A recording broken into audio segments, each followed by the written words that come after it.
a tua oferta Ele vai receber e a tua sorte vai mudar.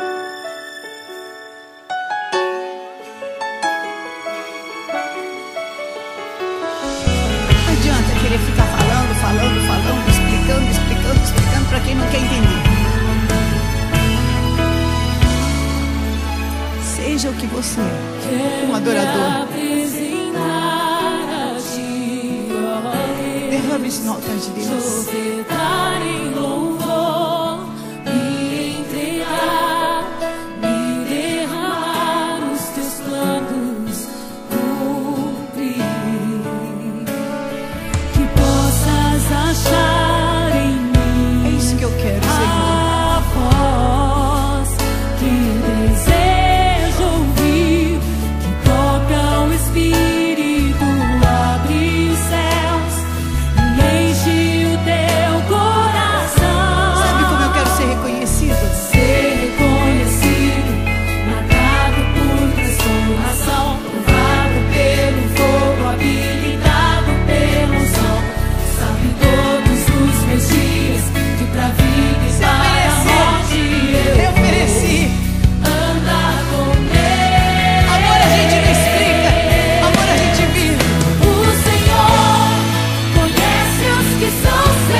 Sabe qual é a minha verdade? Tu sabes o que é a verdade e o que é a mentira, Senhor.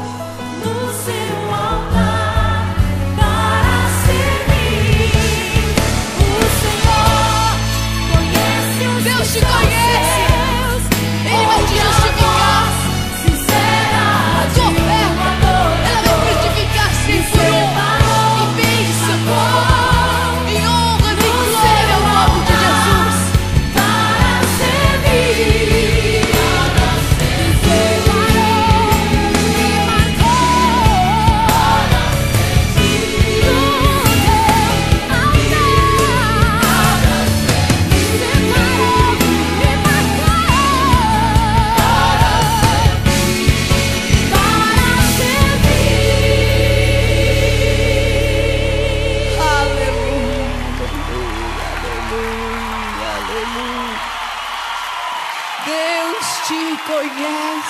Deus te conhece. Glorifica a Deus, Ele te conhece. Ele sabe qual é a verdade do teu coração.